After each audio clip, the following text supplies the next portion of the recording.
This is the Biblical Unitarian Podcast. Greetings, friends, and welcome to the Biblical Unitarian Podcast. This is episode 147, entitled Jesus Speaks to the Churches of Asia Minor, Part 1. The Biblical Unitarian Podcast is the podcast that aims to start conversations about the oneness and unity of God and about the humanity of Jesus. Hopefully our podcast has encouraged you to have these very important conversations. I appreciate you so much for joining us this week. My name is Dustin Smith, and as always, I will be your host. We have been exploring how the book of Revelation depicts God and Jesus within its highly symbolic and poetic contents. It has been a lot of fun, and I hope you listeners are enjoying it as much as I am. I also want to note that I recently became a father, so you might hear a baby in the background, and that is a joy for everyone in the household.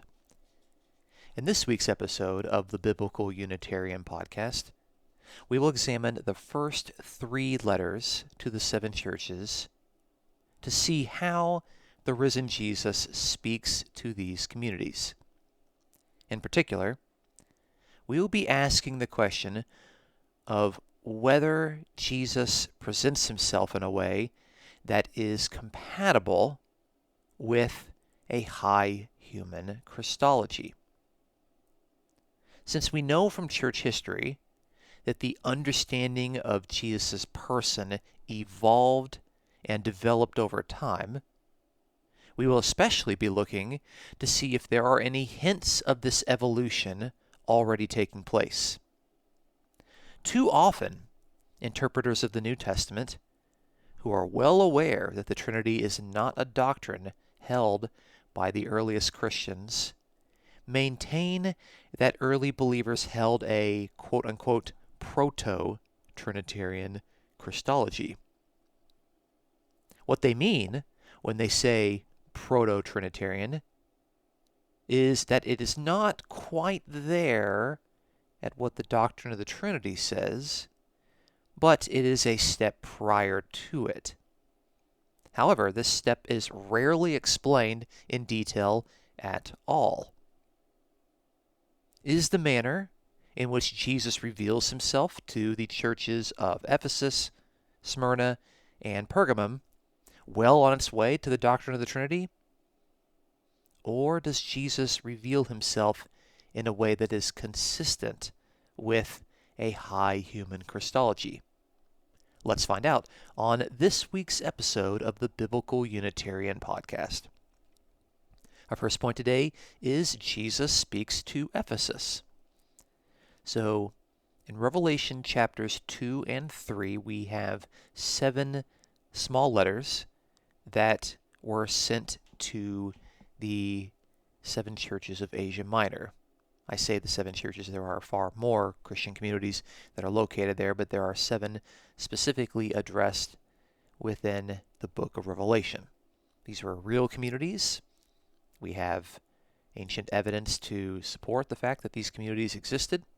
We have archaeological evidence, and we have other church fathers that talk about these particular communities. We have evidence of church fathers who served in these communities as bishops and who wrote letters to these communities. So these are real communities, and we should read these letters in a similar way to the way that we read the other letters of the New Testament, like Paul writing to Corinth.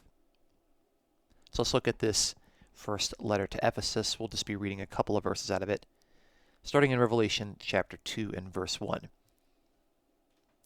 To the angel of the church in Ephesus write, the one who holds the 7 stars in his right hand, the one who walks among the 7 golden lampstands, says this, I know your deeds.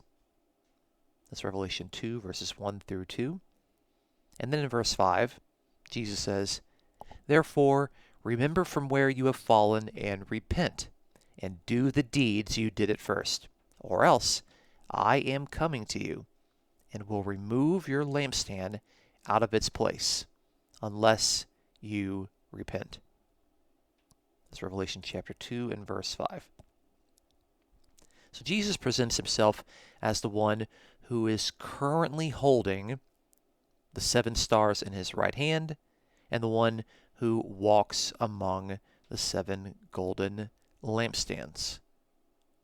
What does this tell us about Jesus? Well, the previous verse, Revelation chapter 1 and verse 20, has already let the readers in on the meaning of these 2 symbols. Revelation 1:20 clearly states that these 7 stars are the 7 angels of the 7 churches, and that verse tells us that the 7 lampstands represent the 7 churches.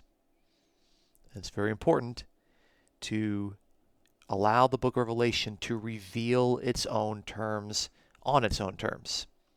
We don't have to ask any questions as to what the 7 stars refer to or what a lampstand refers to within the book of Revelation, because it tells us already what these images mean. So what does it mean that Jesus holds the 7 stars in his right hand? Well, it seems to indicate that Jesus has authority over and control over these angels. The fact that Jesus has been elevated above the angels is not something different from what we already see in the New Testament. So what we're seeing here in the book of Revelation is not a development or an evolution of New Testament doctrine. It seems to be consistent with what we see in other places. For example, 1 Peter chapter 3 verse 22 says that Jesus ascended to God's right hand after angels had been subjected to him. Hebrews chapter 2 and verse 9, after citing Psalm 8 in regard to Jesus, indicates that Jesus was crowned with God's own glory and honor after he was, for a time, lower than the angels. So Jesus was lower than the angels, and then God crowns him with glory and honor that belong to God himself. And it stands that Jesus has been elevated and exalted above the angels. The position of Jesus standing in the midst of these priestly lampstands suggests that Jesus is functioning as a priest, perhaps even as the high priest. Now, a priest functioning within a temple setting acts as a middleman between God and the covenant community. That's what priests did on an everyday basis. The biblical priest, who is always a human being, mediates forgiveness and holiness to the people of God. So when someone is described as a priest, this is clearly someone who is distinct from God, but who functions in a role that mediates between the true God and the people of God. There's another fact that often gets overlooked by popular interpreters of the book of Revelation. When you situate the individual letters in their first century Greco-Roman context, it is clear that Jesus addresses each community in ways that are specific to their own social context. For example, Ephesus was known for its massive temple to Artemis. And this temple of Artemis was one of the 7 wonders of the ancient world. Artemis was a goddess of fertility.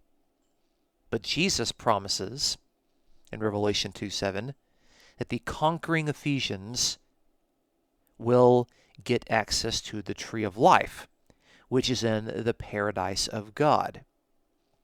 So if the Ephesians were interested in the growth and fertility, they should look to Jesus and not to the goddess Artemis. Obviously, the tree of life located in a paradise would be a place of fertility and growth. The Ephesians, according to Jesus, should constitute a new temple community, signified by their lampstand. And this is especially relevant in a city that is known for its own massive temple to Artemis.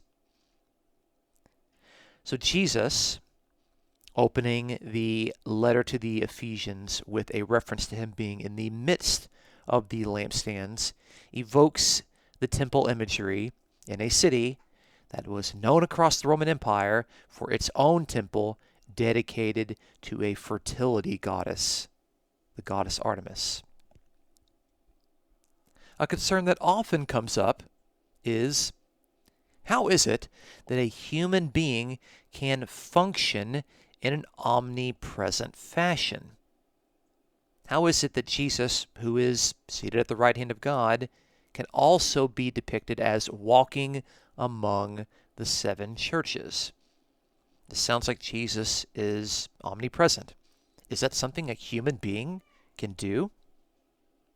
We learn from the Gospels that the resurrected Jesus has been empowered with the ability to extend his presence. For example, Matthew 28, verses 18 through 20, the last three verses of the book of Matthew, record Jesus saying that all authority in heaven and on earth has been given to him. And there is a promise that Jesus will be with his disciples always, even unto the end of the age. This indicates that Jesus' ability to extend his presence is derived from the authority that he has been given from God.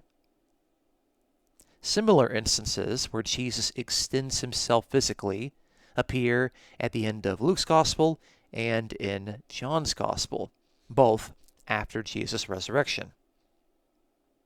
We also have Old Testament evidence that indicates that Elisha, the empowered prophet, was able to extend his presence, according to 2 Kings 5:26. It's a very interesting passage, 2 Kings 5:26. I encourage you to study that at your leisure. So there are good reasons to feel comfortable fitting a Jesus who exhibits omnipresent capabilities into a high human Christology. We don't see anything here developed from what we already know is possible for empowered human beings. So we have here a highly empowered Jesus who is exalted above the angels, who mediates forgiveness and holiness in a priestly function, and one who can extend his presence.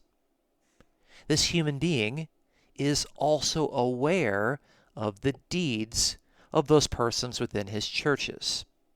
In fact, Jesus openly admits that he knows their deeds to nearly every one of the churches within Revelation. This is indicative of Jesus functioning in the role of the judge. The New Testament is clear that God the Father, who is the original cosmic judge, has shared this role with Jesus. I like in particular John 5:27, which has Jesus saying that God gave him the authority to execute judgment because he is the Son of Man. That's very interesting. God has given Jesus the role to function as a judge because Jesus is an authorized human being, not because Jesus is divine. Luke chapter 3 indicates that John the Baptist was able to read what was in the hearts of men, and John responded accordingly. So the ability to know someone's deeds is certainly within the realm of what an authorized and empowered human being can accomplish. Lastly, Jesus threatens the Ephesian church with judgment, specifically that Jesus would come and remove their lampstand. This further demonstrates Jesus' awareness of the behavior that is taking place within the Ephesian community, and his own ability to enact judgment in terms of church discipline, while continuing to use the temple imagery for this church community. On a side note, there is an open debate among scholars of the book of Revelation as to the timing of this coming of judgment about which Jesus speaks. Some scholars say that this will occur at Jesus' second coming, at the parousia, while other scholars say that this visitation of judgment will happen at any random time, whenever Jesus chooses. The fact that there is no longer any Christian presence in the region where Ephesus was suggests to me, at least, that the latter judgment situation is what was intended. But that is neither here nor there. That's enough about Jesus revealed to Ephesus. Let's move on to our next Christian community.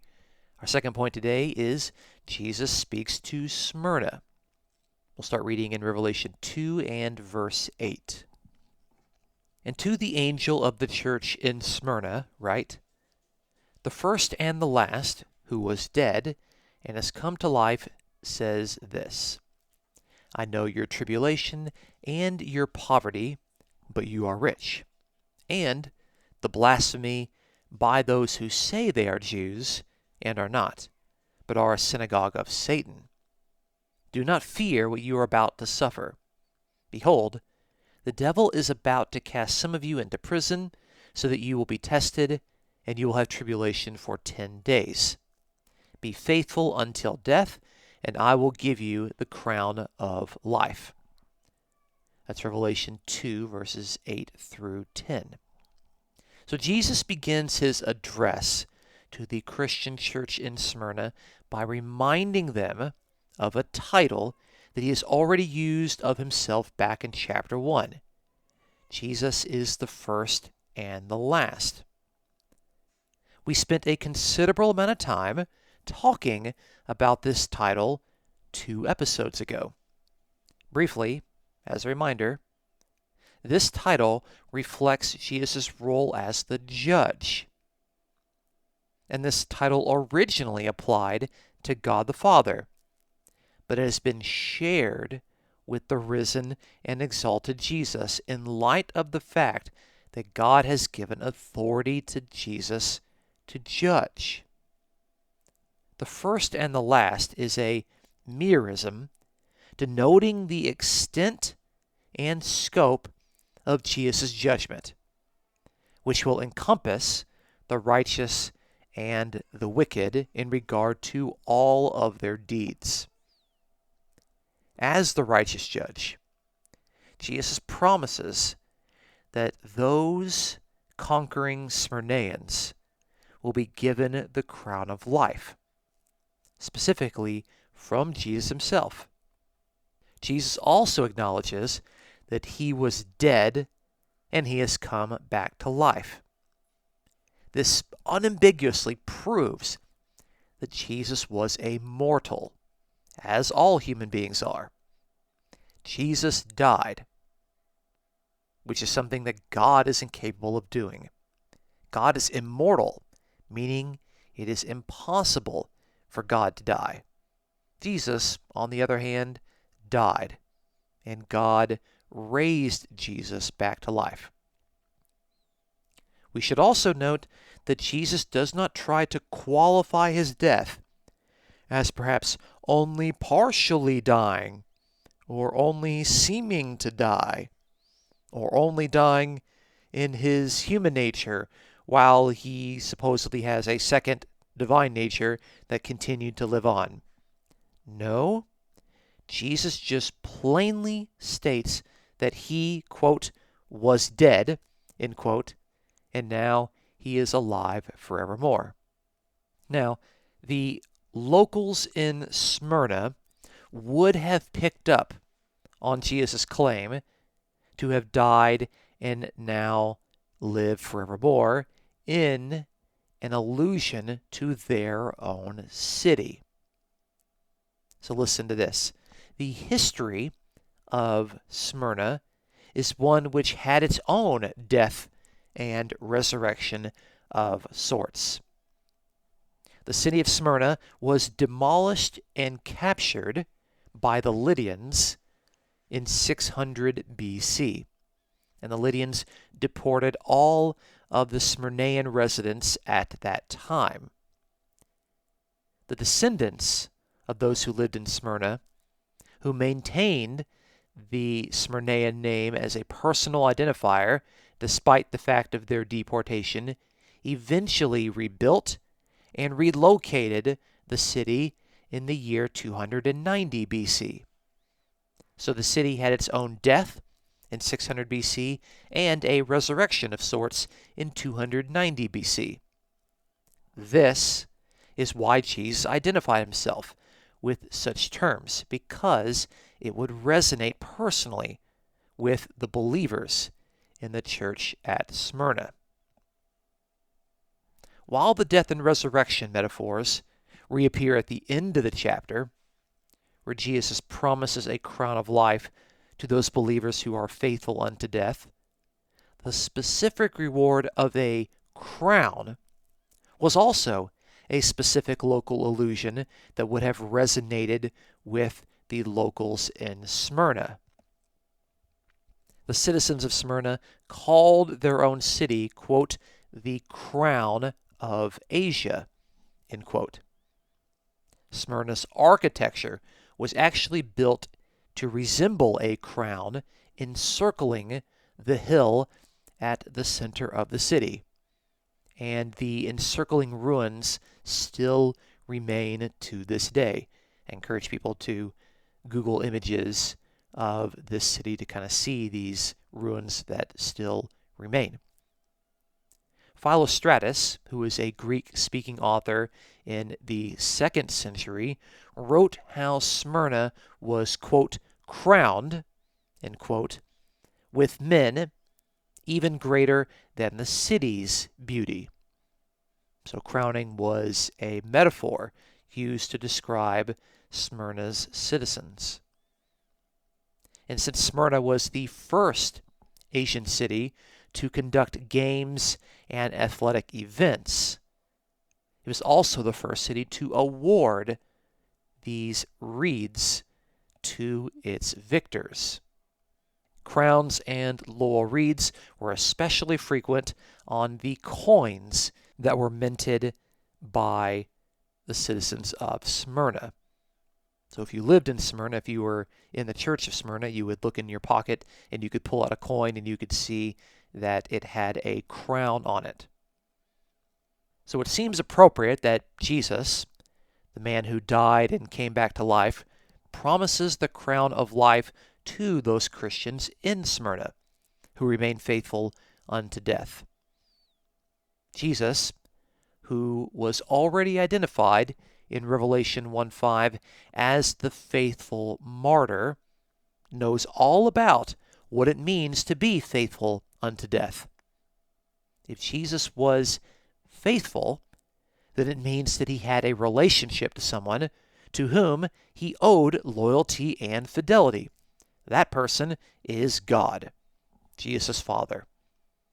So Jesus, the faithful witness who died and came back to life, asks the Smyrnaean believers to likewise demonstrate faithfulness unto death, with the promise of life on the other end. In other words, Jesus functions as both the judge and the example of what it means to be faithful. Let's move on to our third church for this episode. Point number 3 is Jesus speaks to Pergamum. We'll read a section of this particular letter starting in Revelation 2, verse 12. And to the angel of the church in Pergamum write, the one who has the sharp two-edged sword says this, I know where you dwell, where Satan's throne is, and you hold fast my name, and did not deny my faith, even in the days of Antipas, my witness, my faithful one, who was killed among you, where Satan dwells. That's Revelation 2, verses 12 to 13, and I'll continue in verse 16. Therefore repent, or else I am coming to you quickly, and I will make war against them with the sword of my mouth. He who has an ear, let him hear what the Spirit says to the churches. To him who overcomes, to him I will give some of the hidden manna, and I will give him a white stone, and a new name written on the stone, which no one knows but he who receives it. That's Revelation 2, verses 16 through 17. So we have a variety of images and metaphors that Jesus employs as he reveals himself to the believers in Pergamum. The first is that Jesus is the one who has a sharp, two-edged sword. This is also, like what we've seen in Ephesus and Smyrna, a local reference that would have been clearly recognizable to the original recipients in Pergamum. The seat of the Roman government for all of Asia Minor was located in Pergamum. The governing proconsul of Asia Minor held a permanent residence in Pergamum. Now, Justinian, who is a famous recorder of Roman law, wrote that, quote, those who rule entire provinces have full power of the sword, end quote. Justinian says that in Digest, chapter 1, paragraph 18. He says that those who rule the entire provinces have the full power of the sword, and that particular governing proconsul lived in Pergamum. Therefore, the understanding that Asia's governing proconsul possessed the full power of the sword would have been common knowledge to those who lived in Pergamum. But Jesus is the one who now possesses the authority to govern and judge. And this description of Jesus with the two-edged sword subverted the imperial claims that were known throughout Pergamum. So Jesus will come in judgment to make war with the sword.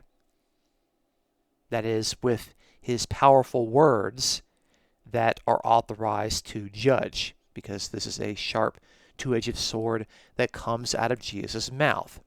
It's not an actual weapon made of steel. It's his powerful words that are able to cut, they're able to judge.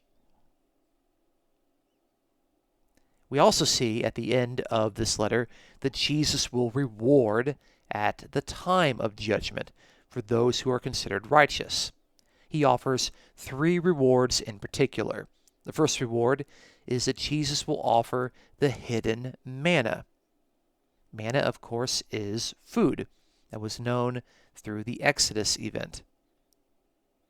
Manna is the true nourishing food for those in Pergamum. And if you read a little bit more of the letter to the believers in Pergamum, you can see that some of them were tempted to compromise loyalty to God and the Lamb by visiting pagan temples and eating meat sacrificed to idols.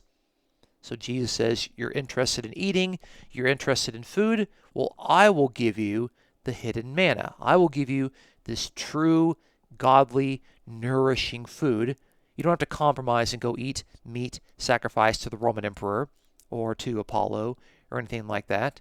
Jesus will offer them the true food that they seek. Jesus also offers a white stone. And a white stone was a stone that was a vote of affirmation.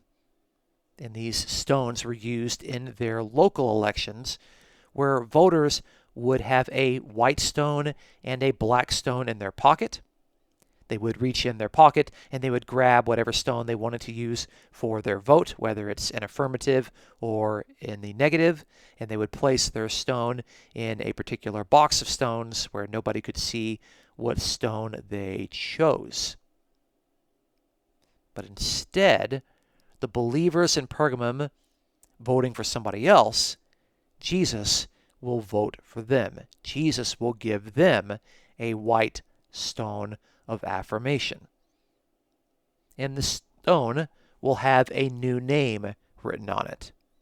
And I believe that the new name likely draws on the story of Daniel, where he and his 3 Judean friends were exiled to Babylon, and at that time they were given new names.